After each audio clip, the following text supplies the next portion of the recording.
नमस्कार दोस्तों, कैसे हैं आप लोग। आशा करते हैं कि आप लोग अच्छे होंगे और स्वस्थ होंगे। जितने भी केंद्र सरकार के कर्मचारी हों या फिर राज्य सरकार के कर्मचारी हों, उनको साल में 2 बार महंगाई भत्ता दिया जाता है, जिसे डियरनेस अलाउंस या फिर डीए हम लोग बोलते हैं। तो एक बार जनवरी के मंथ में और एक बार जुलाई के मंथ से आपका डीए में बढ़ोतरी किया जाता है। और जनवरी का मंथ का जो डीए है वो आपका अप्रैल के मंथ में 3 महीने के एरियर के साथ, अप्रैल के मंथ के सैलरी के साथ आपका आना स्टार्ट हो जाता है। और जुलाई मंथ का जो आपका महंगाई भत्ता है वो अक्टूबर मंथ का सैलरी के साथ और 3 महीने के एरियर के साथ जुलाई, अगस्त और सितंबर का आपके अकाउंट में क्रेडिट होना स्टार्ट हो जाता है। और आपका महंगाई भत्ता कितना बढ़ने वाला है ये डिपेंड करता है एआईसीपीएन के डाटा के हिसाब से। एआईसीपीएन जो अपना महंगाई का डाटा है वो हर एक महीने रिलीज करती है। अभी जैसे पता है आपको कि जुलाई का मंथ समाप्त हुआ है, तो इन्होंने अपना जून मंथ का जो डेटा है उसको रिलीज करके बताया है कि जून मंथ में आपकी महंगाई कितनी बढ़ी है। और महंगाई का जो भी उनका द्वारा आकलन किया गया है उसको हम लोग डीए के कैलकुलेटर पर जाकर फिट करेंगे तो हम लोगों को पता लगेगा कि महंगाई भत्ता कितनी बढ़ने वाली है।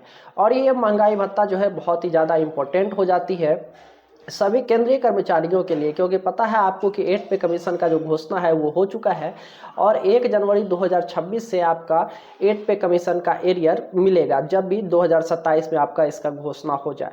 तो 60% जो आपका डीए अभी फिलहाल में है वो तो आपका 8 पे में मर्ज हो जाएगा, लेकिन 60% के बाद जो भी आपका डीए बचता है वो आपका न्यू बेसिक के साथ उतना डीए मिलना स्टार्ट होगा। तो इसीलिए ये जो डीए है वो बहुत ही ज़्यादा ज़रूरी हो जाता है कि आखिर कितना मिल रहा है।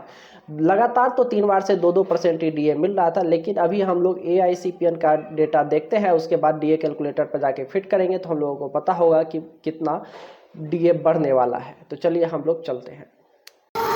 देखिए, government of India, ministry of labour and employment labour bureau की तरफ से ये डेटा पब्लिश किया जाता है।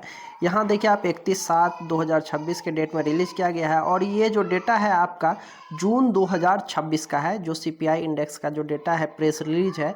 यहाँ आप देखेंगे क्लियर रूप से मेंशन किया गया है कि इस बार जो आपका महंगाई में है वो 1.1 की वृद्धि हुई है।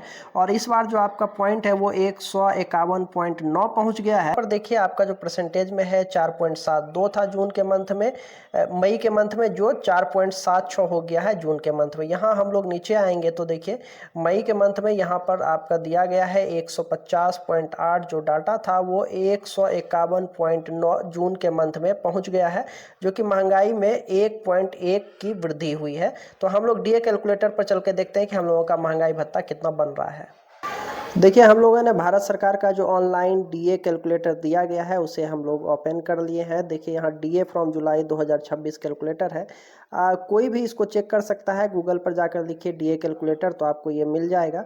उसके बाद जब हम लोग नीचे आते हैं तो यहाँ देखिए पूरा चीज़ दिया गया है। और हम लोग जब जून 2026 में पहुँचते हैं तो यहाँ देखिए ऑटोमेटिक जून 2026 में 151.9 का जो पॉइंट है उसको फिट कर दिया गया है। फिट करने के साथ ही अपना जो डीए है वो 63.78 निकल के आ रहा है।